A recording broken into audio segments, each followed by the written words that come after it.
Hello, thank you for tuning in today to learn about genealogy for kids. I'm excited to share some ideas with you.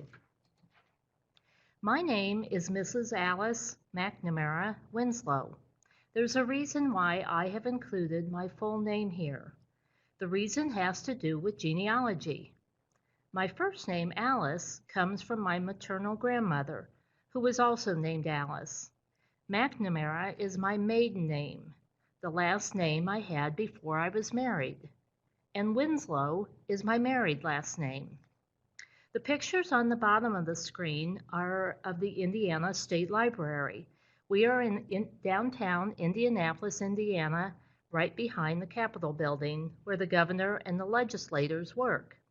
One end of our building was built in the early 1930s, and the other end was built in the 1970s. So let's talk about genealogy. What does the word genealogy mean? How is it defined? Genealogy is the story of the family members that came before you. These people are called your ancestors. Genealogy is tracing back your family lines. Genealogy is the study of your family history and family relationships. Genealogy is also the story of where your ancestors lived, who they married, and how many children they had. It is the story of when and where members of your family were born, when and where they were married, and when and where they died. These three important things, birth, marriage, and death, are called vital records and are very important to genealogy. Think about that. Do you know why they might be so important? They all three will have a date associated with them. So then we have a time frame of when that person lived. The place where people were born, married, and died are also important to help you know where an ancestor lived and died. If you want to discover your genealogy and family history, which person do you think you should start with? Think about this for a minute. Should you start with your parents or grandparents or someone before them? Or should you start with someone else? Where do you start? You start with yourself. You start with what you know. You might be surprised that you already know a lot of important information about yourself. But you'll be surprised also with how much information you still need to find out about yourself. You already know your name and when you were born, your birthday. You probably know the city you were born in, but maybe you don't know the name of the hospital where you were born and what was the exact time of your birth. These can be fun things to find out. Maybe a parent can show you a copy of your birth certificate, where you will find lots of great information about your birth. A certificate is an official document stating that particular facts are true. There are certificates for birth, baptism, marriage, and death. Each of these certificates will give you a lot of great information about you and other people in your family.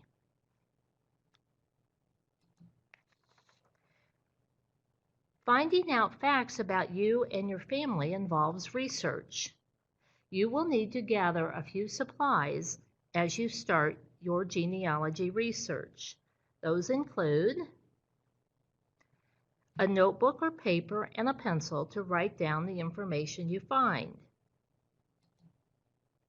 a folder to hold your notebook and any extra papers to keep everything organized and together. And you want to have a list of questions you would like to ask your family about. There are also some optional items you might want to have. You might need a computer, a camera, a recording device, perhaps a cell phone. If your family has a tape recorder or a digital recorder, maybe you can use this to record your conversations that you will have with some of your family members. As I said, you will begin your genealogy research with information about yourself. At the end of this webinar, you will find a link to the packet, My Journal All About Me and My Family. The journal includes all of these questions and some other helpful information to get you started on your own genealogy research. For example, if I were to start filling this out, I want to make sure I put the date at the top when I fill out this paper. Then I want to put my full name, which is Alice Marie McNamara Winslow. I was born in Indianapolis, Indiana on August 11th. My name was chosen for me in memory of my maternal grandmother. I was named after my maternal grandmother, Alice Marie. I don't have any nicknames. My eyes are brown, and my hair color is also brown. And I think I look a lot like my dad. So now you get the idea of filling this out. Then you can add any other things that you'd like to write down about yourself. You don't have to be limited to just the things on this paper. Now that you've written down information about yourself, it's time to be a detective and sniff out information about your mom and dad. You'll want to gather some of the same information for your mother and father that you gathered for yourself. Some questions to guide you are also contained in the link to the packet, My Journal All About Me. If you aren't able to get the information for one or both of your grandparents, that's okay. Perhaps you'll be able to find out information about some or all of your grandparents. But again, it's okay if you can't get the information for all of these people. You will just leave that section blank or empty for now. Hopefully in time when you're older, you'll be able to find or discover this information to fill in the blanks.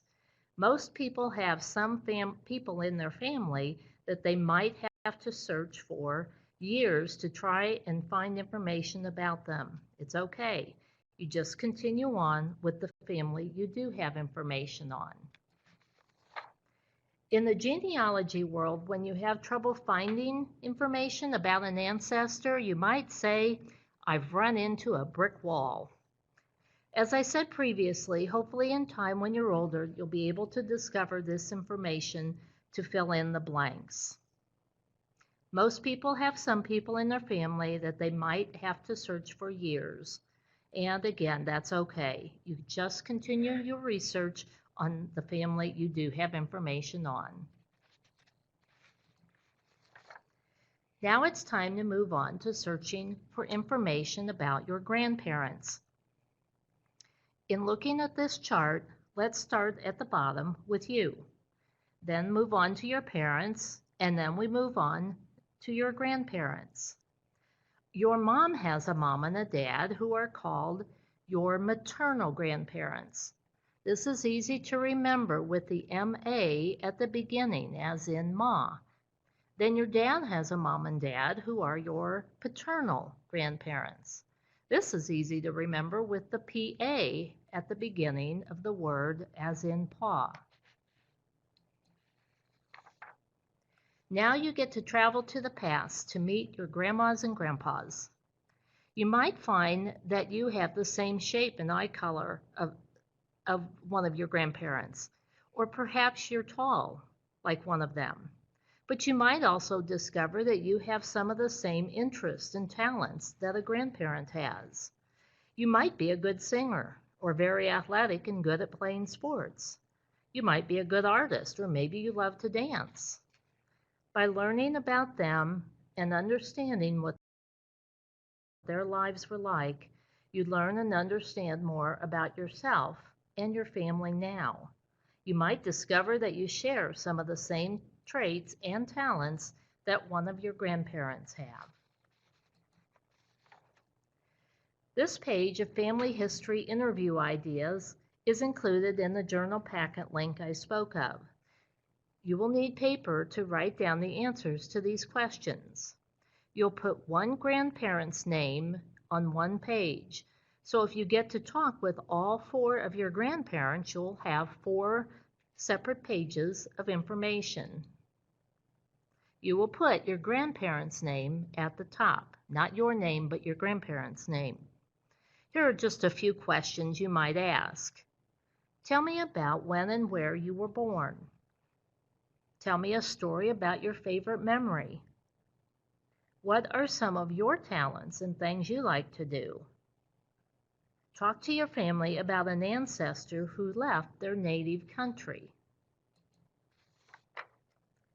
These are just ideas of questions you might like to ask your grandparents. Hopefully, you will come up with some of your own questions to ask. Think about some things you would like to know about your grandparents but have never asked them. When you are finished interviewing them, make sure you tell them thank you for the time they took and the information they shared. So now you have a nice amount of information about your grandparents, or at least you might have their vital records.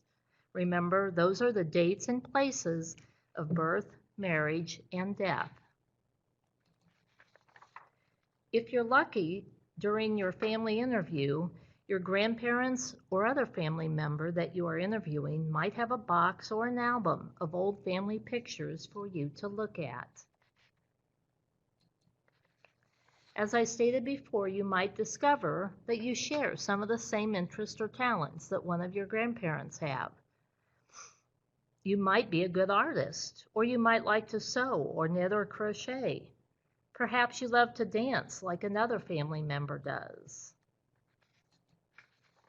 Perhaps you love acting or writing.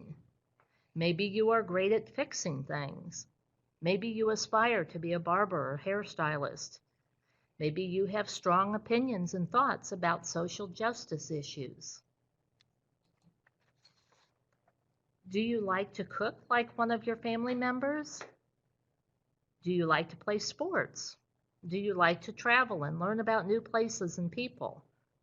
Do you like to take really good pictures? Maybe you have people in your family that are talented in playing a musical instrument, and you are good at playing an instrument too. In my own family, my sister and I love to take pictures. Photography is a hobby we first learned from our father. These are a few of my pictures I've taken recently. Some people show their family history using a family tree. A family tree is a diagram of the members of a family. With a family tree, you use lines to show how people are related. For example, people who are married or have children. So with the information that you've gathered so far, you might want to use a family tree to show that. Here's just one example of a family tree. On this tree, it starts at the bottom with you, then moves up to your parents and their parents, and so on. The spaces near the bottom, away from the tree on either side, are spaces to write down your siblings, who are your brothers and sisters. The other space is to write down any aunts and uncles you might have. Here's another family tree example. In the packet I have linked, I have listed some websites where you can find lots of different blank family trees that you can print and fill in with your family. You could also design your own family tree. This is another way to show family relationships. It's called a pedigree chart. A pedigree chart is a form that includes an individual and all of his or her direct line ancestors. That would be parents, grandparents, great-grandparents, etc.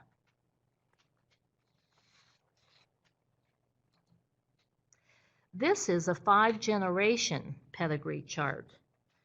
On the chart, the first generation begins with you on the left-hand side where it says your name. Then the second generation would be your parents, where it says your dad's name and your mom's name. The third generation would be all of your grandparents. The fourth generation would be all of your great-grandparents.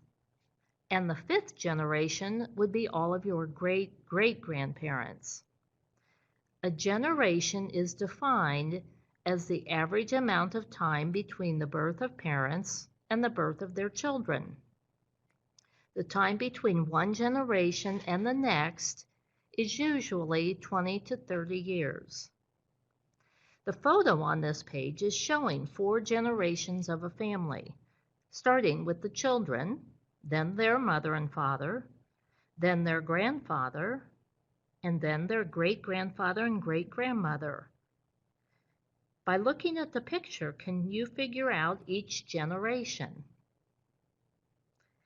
As we look at the chart again, the farther back in time we go, you will find that most of your great-grandparents and great-great-grandparents were born in a different country than America.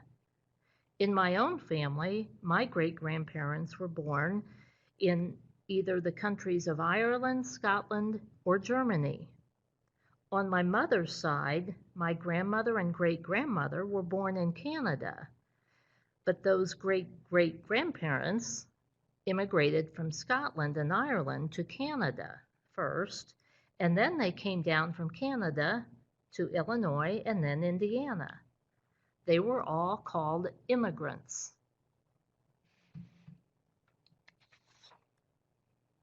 Let's now talk a bit about immigration. What is immigration? What does this word mean? Immigration is the process of moving to a new country with plans to live there permanently. People who move to a new country are called immigrants. What do you think immigration has to do with genealogy? Think about that for a moment. All of our distant ancestors, and perhaps some not so distant ancestors, were immigrants from other countries. The original people that lived in what is now the United States of America were the Native Americans. What do you think are some of the reasons why people immigrated in the past and now?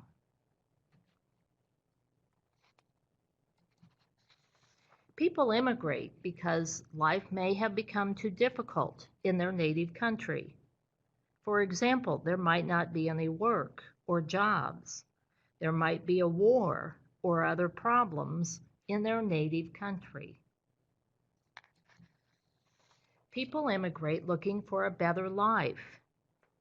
For example, in a new country, work might be easier to find, or the quality of life is better. They might hope to give their children a better life.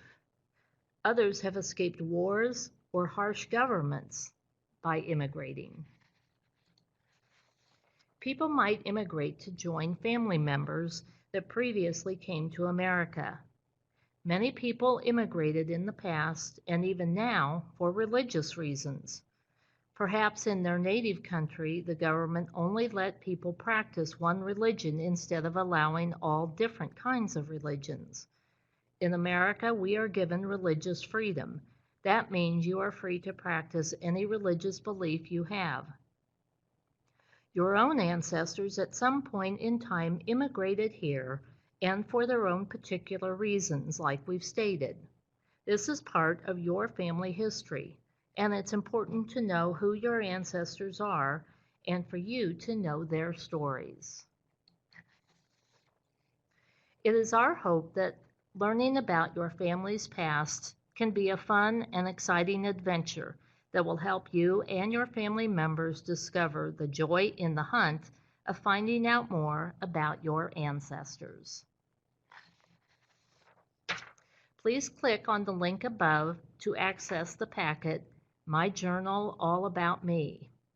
The packet includes the following: the journal, family history interview ideas, some helpful websites and definitions, and a list of helpful books.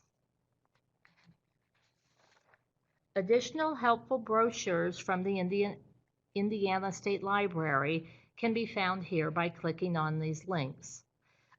One brochure is our genealogy collection overview. Another is beginning your genealogy research brochure. And the other one we have is genealogy resources for K through 12 educators and parents. Again, thank you very much for taking the time to watch this webinar about genealogy for kids. Here is my contact information if you have any questions. I've also put a link to a recent blog I wrote about genealogy for kids, and there is also a link here to our genealogy page